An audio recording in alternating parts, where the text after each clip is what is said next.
Hi, Autism Helper community. This is Michelle. I'm here today to do a video, an extension video from my classroom tour. I want to show you my independent task box center. So once my students come or get their schedule that indicates they're coming to this center, they're going to place their schedule on our table and check their corresponding wall schedule. Each student has their own color. My class is color-coded. Our symbols indicate which subject the students are working on. Our shapes are all fine motor activities, letters are language arts activities, and numbers are math activities.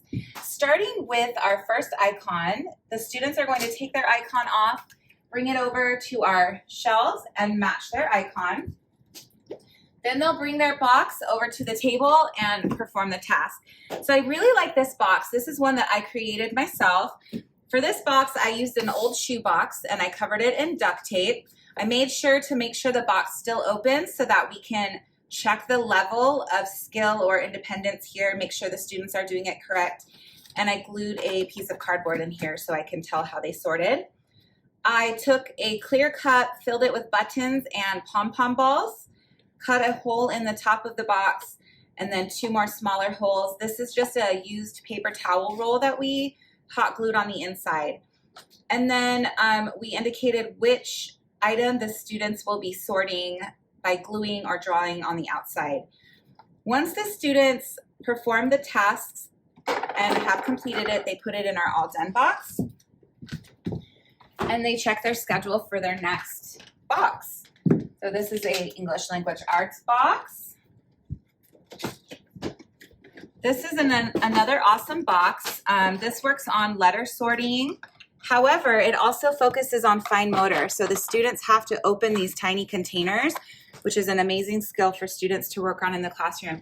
You may not realize it, but these fine motor skills are life skills that they will need later in life. So I love doing things with little containers.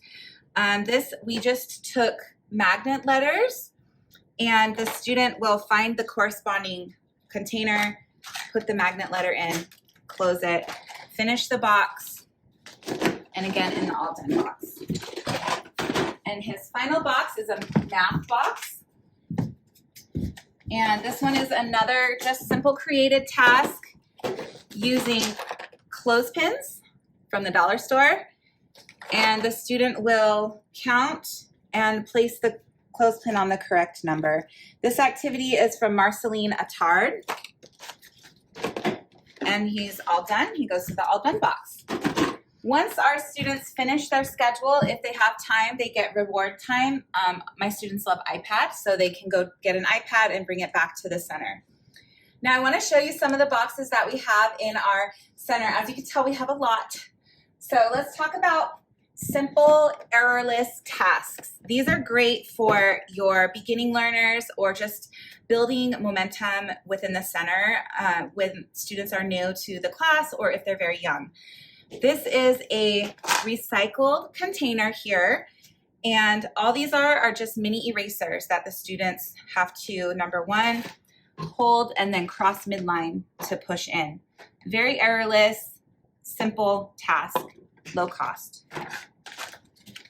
Another task box we love to use, same concept, errorless, put in task, using a recycled container and little sticks. This is great for that pincer grasp as well as crossing midline. Finally, we have Made for Me Literacy by Especially Education. We love using these little photo containers. These are amazing visual task boxes. And students will put the cards out on the table. This one is from their solar system lesson, and they have to match their pictures. We use this for some of our older students who have already mastered the Independent Task Box Center. And another activity that we have, this is, these alligators were purchased on Amazon, and the students have to match the letter and just piece together the alligator. I love this because there's a little bit of force that they need to close it, but it's also engaging and fun for primary classrooms. And last but not least, this amazing low-cost recycled materials We used an old box. I printed a rainbow piece of paper and laminated it, duct taped everything to the outside of the box, and then I took an X-Acto knife and I cut slots into each of the colors.